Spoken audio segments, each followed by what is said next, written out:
పరిశుద్ధానికి మనకులు ప్రభు హల్లెలూయా. కళ్ళు మూసుకున్నట్లయితే ప్రార్థన చేసుకుందాం.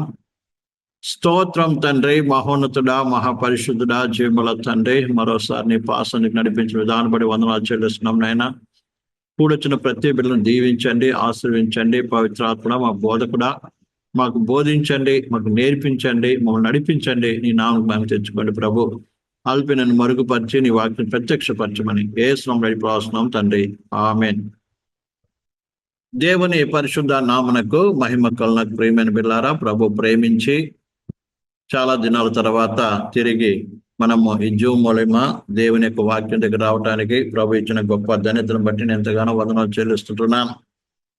ప్రత్యేకంగా గతించిన దినాల్లో మరి తమిళనాడు, మరి హైదరాబాద్ లోను, మరి అలాగే ప్రేమ్లారా, మరి బెంగళూరులో, మైసూర్లో, ఆ తర్వాత అందియూర్, కోయంబత్తూరు వరకు కూడా వెళ్ళి మరి ఆ యొక్క గృహాలు దర్శించి మరి సువార్త చెప్పడము జరిగినది.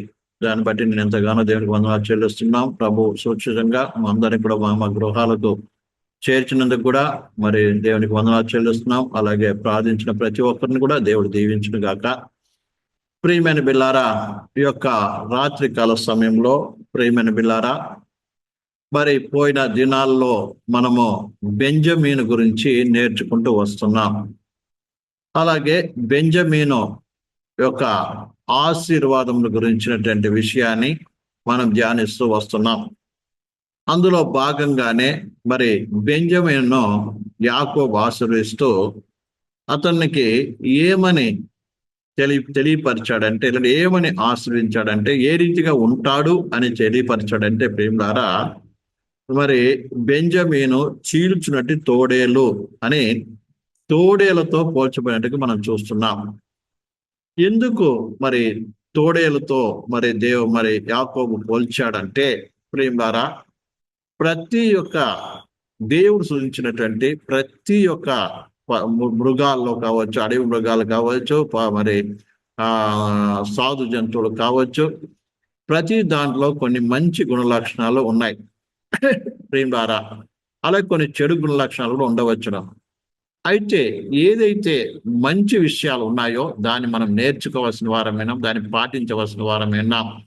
అలాగనే ప్రియమైన ఏదైతే చెడు విషయాలు ఉన్నాయో వాటిని మనము మన జీవితాల్లో నుంచి తొలగించుకొని ప్రియులారా మన జీవితాన్ని సరి చేసుకోవాల్సిన బాధ్యత ఎంతైనా ఉంది. ఇక్కడ మనము తోడేలు గురించి మనం చూస్తున్నాం. తోడేలు ఉన్నటువంటి గొప్ప లక్షణాల గురించి మనం నేర్చుకుంటున్నాం ప్రియమైన బిల్లారా. మరి పోయినసారి మరి తరగతుల్లో మీకు జ్ఞాపకం ఉంది అనుకుంటున్నాను. మరి తోడేలు యొక్క స్వభావం ఏంటంటే, అది మొట్టమొదటిగా చూసినప్పుడు అది ఎలాంటి ప్రదేశం అయినప్పటికీ కూడా అది జీవించగలదు. అది భయంకర వేడి ప్రదేశం కావచ్చు, భయంకరమైన చలి ప్రదేశంలో కావచ్చు, అవి జీవించగలదు. అలాగే ఒక సేవకుడు కావచ్చు, విశ్వాసి కావచ్చు, మరి ఏ స్థితిలోనైనా సరే, మరి ఉన్నత స్థితిలో కావచ్చు, లేమి స్థితిలో కావచ్చు, ఉన్నత స్థితిలో కావచ్చు, దీన స్థితిలో కావచ్చు, అలాగే ఉన్నత కలిమిలో కావచ్చు, లేమిలో కావచ్చు, ఎలాంటి పరిస్థితులైనా జీవించే అలవాటు చేసుకోవాలి. ఎందుకంటే ప్రియులారా, అపోస్తలుడైన పౌలు చెప్పినట్టుగా ఉన్నత స్థితిలో ఉండనెరుగుదును, లేమి స్థితిలో ఉండనెరుగుదును, అన్ని స్థితిలో కూడా నేను ఉండనెరుగుదును అన్నట్టుగా ఏ స్థితిలోనైనా సరే మనము జీవించడం నేర్చుకోవాలి. ఎందుకంటే మన జీవితము పరిస్థితిని బట్టి కాదు, కానీ మన జీవితం విశ్వాసము చేత ఆధారపడి ఉంది. కాబట్టి ప్రతి విశ్వాసి, ముఖ్యంగా సేవకులైనటువంటి వారు ప్రియులారా, ఆ రీతిగా జీవించడానికి మన జీవితాన్ని మనము చక్కపరచుకోవాల్సిన బాధ్యత ఎంతైనా ఉన్నదని దేవుని వాక్యం చూస్తున్నాం. రెండవది, అది ఎంతో తెలివిగల జంతువు అని మనం చూసాం. అంటే ప్రతి దాని గురించి జాగ్రత్తగా గమనించి ఆ ప్రకారం నిర్ణయం తీసుకొని ముందుకు సాగే జంతువులుగా చూస్తున్నాం.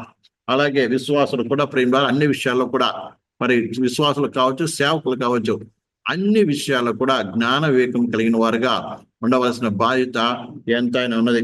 మూడవది ప్రియులారా, అది ఎంత దూరమైనా కూడా ఓపికతో పరిగెత్తగలదు, ఓపికతో ప్రయాణం చేయగలదు. అలాగే ఈ యొక్క ఆత్మీయ యాత్రలో, ప్రేమ విశ్వాస యాత్రలో విశ్వాసులు కూడా, ప్రియమైన పరిశుద్ధులైన వారు, దేవుని ప్రజలు, దైవ సేవకులు కూడా ఎంతో ఓపికతో ప్రయాణం చేయవలసిన బాధ్యత ప్రతి ఒక్కరికి ఉంది. తొందరపాటు ఏమాత్రం పనికిరాదు. ఎంత కష్టమైనా సరే, ఎంత దూరమైనా సరే, కానీ ప్రియులారా, మరి ఓపికతో ప్రయాణం చేయడానికి ప్రియులారా ఓపిక ఎంతో అవసరము. కాబట్టి అందుకే అంటున్నారు, మరి ఓపికతో పరిగెత్తండి అని దేవుని వాక్యం చూస్తున్నాం ప్రియులారా. కాబట్టి ప్రతి ఒక్క విశ్వాసి కావచ్చు, సేవకుడైనటువంటి వ్యక్తి ఓపిక ఎంతో అవసరము. అది ఎంత శ్రమ అయినా, ఎంత ప్రయాసమైనా, ఎంత కష్టమైనా కూడా విశ్వాసముతోను ఓర్పుతో కూడా ప్రియులారా ప్రయాణం చేయవలసిన బాధ్యత ఉన్నట్టుగా దేవుని వాక్యం ద్వారా మనము నేర్చుకుంటున్నాం. ఈ దినము 4వ విషయాన్ని నేర్చుకోబోతున్నాం. ఈ దినము మరి ఆ యొక్క తోడేలకు ఉన్నటువంటి యొక్క 4వ లక్షణం ఏంటిదంటే ప్రియులారా, తోడేలు ఎప్పుడు కూడా ఒంటరిగా ఉండదు. అర్థమవుతుందండి? తోడేలు ఎప్పుడు కూడా ఒంటరిగా ఉండదండి, ఎప్పుడు కూడా గుంపులుగా ఉంటుంది. ఎప్పుడు కూడా గుంపులుగా ఉంటుంది. అలాగే ప్రియమైన పిల్లారా, అలాగే తోడేలు ప్రియులారా ఆడ మగ కలిసి జీవిస్తూ ఉంటుంది. అర్థమైందండి? ఆడ మగ కలిసి జీవించడమే కాకుండా ప్రియులారా ఇద్దరు కలిసి పిల్లలను పెంచే అనుభవం కలిగిన వారుగా ఉంటారు. మరి అర్థమవుతుందండి? ఇద్దరు కలిసి ఏం చేస్తారు? పిల్లల్ని కని పెంచే అనుభవం కలిగి ఉంటారు. అదే కాకుండా ఎప్పటికి కూడా ప్రియులారా ఒక జత ఉండదండి, అనేకమైన గుంపులు కలిసి ఉంటాయి. కుటుంబాలు కలిసి ఉంటుంది ప్రియులారా. ఇలాంటి ఒక అనుభవం కలిగింది తోడేలు. ఈ విషయాన్ని ప్రతి ఒక్కరు గమనించాలి. అలాగే విశ్వాసి ఎప్పుడు కూడా ఒంటరిగా ఉండడానికి వీల్లేదండి. అర్థమైందండి?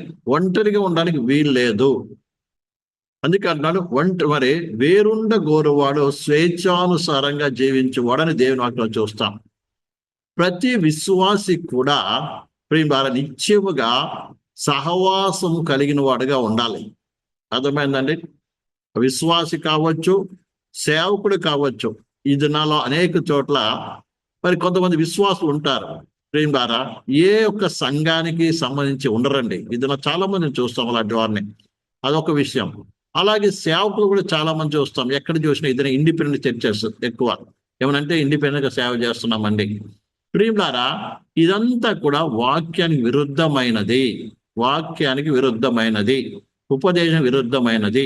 అర్థమైందండి? విశ్వాసి ఒంటరిగా ఉండటం కావచ్చు. అలాగే ఇది ఆత్మీయ జీవితంలో కూడా కాకుండా శబరి ఇంకొక విషయం ఏంటంటే భౌతికంగా కూడా ప్రియులారా ఈ విషయాన్ని బాగా అర్థం చేసుకోవాలి. అర్థమైందండి? ఒంటరిగా ఉండడం అనేది ఏ మాత్రం క్షేమము కాదు. ఈ తేడా లేనిదంటే ఎప్పుడు కూడా ప్రియులారా మరి మొట్టమొదట ప్రియులారా ఆడ తోడేళ్ళు మగ తోడేళ్ళు ఇద్దరు కలిసి ఉంటారు. ఇందులో అనేక మంది భార్యలు కావచ్చు, భర్తలు కావచ్చు. ప్రియులారా చాలా మంది ఇది మన క్రిస్టియన్ సమాజంలోనే లేక బయట కావచ్చు, ఇది అనేక విడిపోతున్నారు. అతను భార్య భర్తలేమో విడిపోయి సింగిల్ గా ఉండాలనుకుంటున్నారు. మరి కొంతమంది పెళ్ళే చేసుకోకుండా ఉండాలనుకుంటున్నారు. ఇదంతా కూడా వాక్య విరోధము. ప్రియులారా చివరికి అది భయంకరమైన దుఃఖముతోనూ, నిరాశతోనూ, నిస్పృహతోనూ ఏమవుతుంది ప్రియులారా అంతమయ్యే పరిస్థితి ఏర్పడుతుంది. ఇది ఎంతో మంది ఇప్పుడు ప్రపంచం అంతా కూడా సింగిల్ గా ఉండటాన్ని నేర్చుకుంటున్నారు ప్రియమైన పిల్లారా. వాళ్ళు అర్థమవుతుందండి? అయితే ఇది ఏమాత్రం వాక్యానుసారం కాదు. కాబట్టి ముఖ్యంగా కుటుంబ తోడేలు ఎప్పుడు కూడా ప్రేమలో ఆడ మగ కలిసి ఉంటుంది. అలాగే పిల్లల్ని కూడా కానీ పెంచుతుంది. ఈ విషయాన్ని బాగా అర్థం చేసుకో. ఏం చేస్తుందండి? పెంచుతున్న అలవాటు ఉందా ప్రియమైన పిల్లారా? అర్థమవుతుందండి? అంటే కుటుంబ వ్యవస్థ అనేది స్ట్రాంగ్ గా ఉంటుంది. అర్థమైంది? అన్ని జంతువులా కాదు.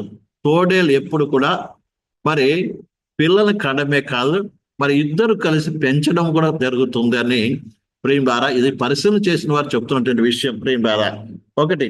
రెండోది, కేవలం ఒక కుటుంబమే కాదు, ఒక అనేక తోడేల సమూహంతో కలిసి ఉంటుంది. అంటే దాని అర్థము సహవాసం చూపిస్తుంది. అర్థమవుతుందండి? ఒకటి కుటుంబ జీవితము కలిగి ఉంటుంది. రెండవది సహవాసము. అర్థమవుతుందండి? సహవాసం కలిగి ఉంటుంది.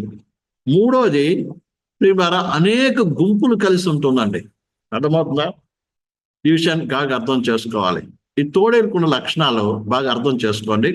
తర్వాత ఆత్మీయ జీవితం మనం ఎలా ఉండాలో మనము ప్రియుల దాంతో మనం పోల్చుకొని మనం సరి చేసుకోవచ్చు. మొట్టమొదట కుటుంబ వ్యవస్థ. అర్థమవుతుందండి. అంటే ఇప్పుడు ఆడ మగ ఇద్దరు కలిసి ఏం చేస్తారు, జీవిస్తారు. అలాగే పిల్లలను కానీ పెంచుతారు కూడా. ఈ విషయాన్ని బాగా అర్థం చేసుకోవాలి. రెండోది, ఈ ఒక్క ఆడమగ కాకుండా మిగతా వాటితో కలిసి ఉంటుంది, అంటే సహవాసం ఉంటుంది, ఇతరులతో సహవాసం ఉంటుంది. మూడోది, ఎప్పుడు కూడా గుంపులు గుంపులుగానే ప్రయాణం చేస్తుంది. అర్థమైనా, గుంపులు గుంపులుగానే ప్రయాణం చేస్తుంది. అర్థమైందా? మూడోది, బాధ్యత కలిగి ఉంటుంది. అర్థమైందా? బాధ్యత అంటే ఏంటిది? పిల్లల్ని కనిన తర్వాత దాదాపు 3 సంవత్సరాలు కూడా, 3 సంవత్సరాల వయసు వచ్చేంత వరకు కూడా అది పిల్లల్ని తన దగ్గరే పెట్టుకొని పెంచుకుంటుందండి. అర్థమవుతుందా ఈ విషయం? నా మాట అర్థమవుతుందండి? ఈ 4 లక్షణాలు ఈ తోడేళ్లకు ఉంటుంది. మొట్టమొదటిది ఏమవుతుంది? ఆడ మగ కలిసి జీవిస్తుంది. అర్థమవుతుందండి? అంటే కుటుంబ వ్యవస్థ కలిగి ఉంటుంది, పిల్లల్ని కని పెంచుతుంది, ఒకటి. రెండోది, ఇలాంటి కుటుంబాలు అంటే కేవలం ఈ సింగిల్ గా ఉండదు, కానీ మీరు కలిసి ఉంటుంది. అది ఎలా ఉంటుంది? కలిసి ఉంటుంది. అంటే ఇతర గుంపులతో, ఫ్యామిలీతో పాటు కలిసి ఉంటుంది. రెండోది. తర్వాత మూడోది ఏం చేస్తుంది ఇప్పుడు? ఇది ఇంకా మొత్తం గుంపుతో కలిసి ఉంటుంది. అర్థమైందని ఈ విషయాన్ని జ్ఞాపకం చేసుకోవాలి. అంటే ఇరుగు పొరుగుతో కలిసి ఉండటం ప్రేమ ద్వారా. తర్వాత బాధ్యత కూడా తీసుకుంటుంది, బాధ్యత కలిగి ఉంటుంది. బాధ్యత అంటే ఏంటి? పిల్లలు కనడమే కాదు, కానీ ఇతర జంతువులాగా అది వదిలేయడం కాదు. ఏం చేస్తుంది? అది దాదాపు 3 సంవత్సరాల వరకు తనతో పాటు ఉంచుకొని ఏం చేస్తుంది? పెంచి పెద్ద చేసేటువంటి ఒక అలవాటు ఉంటుంది. అలాగే ప్రియులారా, విశ్వాసులైన వారు కూడా, లేకపోతే దేవుని సేవకులైన వారు కూడా ఏం కలిగి ఉండాలి ప్రియులారా? మొట్టమొదట కుటుంబ వ్యవస్థ కలిగిన వారుగా ఉండాలి. కుటుంబాన్ని కలిసి, భార్య భర్తలు కలిసి, పిల్లలతో కలిసి జీవించేటువంటి అనుభవము చాలా ముఖ్యమైనది, ఒకటి. తర్వాత రెండోది, సంఘ సహవాసము. ప్రతి కుటుంబము కూడా సంఘ సహవాసములో ఉండాలి. అర్థమైందండి? నిత్యముగా ప్రతి ఒక్కరు కూడా సంఘ సహవాసం కలిగిన వారుగా ఉండాలి. చాలా మంది ఏ సంఘము కూడా బాగలేదని చెప్పి ఏం చేస్తారు? ఇంటికాడే ప్రార్థన చేసుకునే వాళ్ళు ఉన్నారు. ముఖ్యంగా ఈ దినాలు ఆన్లైన్ వచ్చిన తర్వాత చాలా మందికి బద్ధకం వచ్చేసింది. ఏమనంటే, ఇక్కడ ఏ సంఘాలు సరిగా లేవండి, ఏ సంఘాలు సరిగా లేవండి అని చెప్పేసి ఏం చేస్తున్నారంటే, ఇప్పుడు ఎవరింట్లో వాళ్ళు ఆన్లైన్ వాళ్ళకి ఇష్టం వచ్చిన వారిని చూసుకుంటూ కూర్చునేటువంటి వారు చాలా మంది ఉన్నారు. అయితే ప్రియులారా, ఒక కుటుంబానికి నిత్యముగా సంఘ సహవాసం అనేది చాలా ముఖ్యమైనది. అలాగే కేవలం సహవాసం వెళ్ళడం, ఒక చర్చికి వెళ్ళడమే కాదు, అందరితో కలిసి మెలిసి కలిగి ఉండాలి. అందరితో కలిసి ఉండాలండి, కలిసి ప్రయాణం చేయాలి. చాలా మంది అంటే మేము ఏదో సపరేట్ అనుకుంటారు. మేము చాలా మంది ఉంటారు ఏంటంటే, మేము స్పెషల్ అండి, అందరిలాగా మేము లేము, మేము స్పెషల్ అనుకుంటూ వారికి ఏదో వస్తారు పోతారు తప్ప ఇతరులతో ఏముండదు. సంభాషించడం కానీ, ఇతర కష్ట సుఖాల పాలు పుంచుకోవడం కానీ, లేకుంటే ప్రియులారా అందరితో కలిసి ప్రార్థించడం కానీ, ఇక్కడ అన్ని కూడికలో పాలు పొంది అందరితో మంచి చెడు తెలుసుకోవడం కానీ చాలా మంది చేయరు. ఇది సహవాసం అనిపించదు, సంఘం అనిపించదు. సంఘం అంటే కాదు ప్రియులారా. ఒక వ్యక్తి సంఘంలో ఉన్నారంటే, అప్పుడు ఉందంటే అందరితో కలిసి మెలిసి ఉండడం నేర్చుకోవాలండి. అందరూ కలిసి మెలిసి ఉండడం నేర్చుకోవాలి. అందరి కష్ట సుఖాలు తెలుసుకోవాలి. అందరి కొరకు ప్రార్థించే వరకు ఉండాలి. అది ప్రియులారా ఈ తోడేలుకున్న మంచి గుణ లక్షణాలు ప్రియులారా. కాబట్టి ఈ 4వది ఏంటంటే ప్రియులారా, ఏముంటుంది ప్రియులారా? అందరితో కలిసి జీవించే అనుభవము. మొట్టమొదట కుటుంబ పరంగా, అర్థమైందా? సంఘపరంగా, మరి సంఘంగా కాకుండా అందరితో, సంఘంలో అందరితో కలిసి జీవించే అనుభవము. తర్వాత 5వది బాధ్యత. బాధ్యత ఏంటిది? తన పిల్లలను పెంచి పెద్దగా చేస్తుందండి.